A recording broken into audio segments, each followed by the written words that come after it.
Now, sanitation has generally improved across the country, specifically Accra. That's according to the Sanitation Minister, Cecilia Dapa, as she reveals more communities and households have become open defecation free after steps taken by the ministry to supply homes with toilets to help end the menace. The minister had over some 10 weeks visited all metropolitan assemblies in the Greater Accra region to assess the sanitation situation. The minister at the press briefing announced the assemblies who maintained a clean metropolis have been awarded by the ministry to encourage them to do more.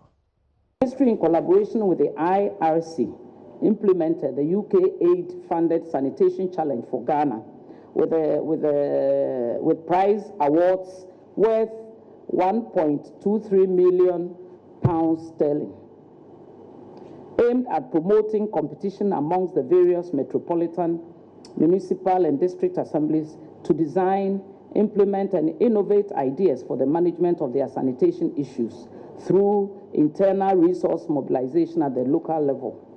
9 MMDAs won various sums of money and are expected to utilize the prize amount to improve sanitation. The Sustainable Rural Water and Sanitation Project, 12,972 household toilets have been constructed, and 351 out of the 685 targeted communities have attained open defecation-free status, known as ODF. Through the implementation of the rural sanitation model and strategy, sponsored by UNICEF, over 3,000 communities have been declared open defecation-free by constructing 40,348 household toilets to benefit 300,789 people.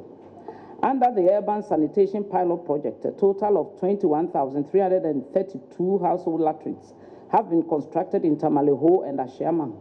30 basic schools have gained access to improved toilets. The ministry, through the Greater Accra Metropolitan Area Sanitation, known as the Gamma Sanitation Water Project, has also within the project period constructed 26,000 household toilets, benefiting about 180,000 low-income communities. She also announced government's plans to deal with plastics, as she revealed the ministry was in talks with a foreign group to turn our plastics into diesel. MMDAs, to make sure they do not issue permits to those who come with their drawings without toilets. They'll put a strain on all of us, because if you have no toilets and you have to go to the community toilets, hitherto the community toilets should have been used for visitors who will visit our communities, who do not have places of abode within the catchment area. But it became fashionable that people will turn rooms meant for toilets into bedrooms to collect more rents. They should not be allowed to do this. It's more hygienic, it's proper and decent, and more dignifying to have a toilet in your home. Think about your wife giving birth to a new baby and there's no toilet in the home. Think about our aged parents and relatives who might be impaired in one way or the other. And visiting the toilet is a very private thing. How can you lead them to these places within the community? So we encourage all homeowners and house owners to get in touch with Gamma, to be part of the good, positive policy of each house. There are houses that need maybe more than 2 or 3 toilets. Landlords should be encouraged to take advantage of that, because they pay 30% of the costs and the project is done. Vis-a-vis solid waste, Accra alone churns out close to 5,000 tons of solid waste. What we know is that the figures given to me by the technical team is that 65% of urban waste is organic. Organic means they disintegrate on their own into the soil. And that is a natural way of improving the texture and quality of our soil. It doesn't mean we should pack all these and go and dump them somewhere. No.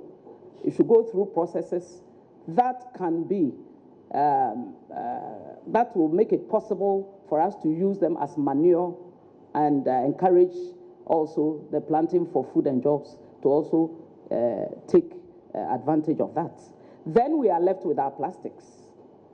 The plastics is a menace all over the world.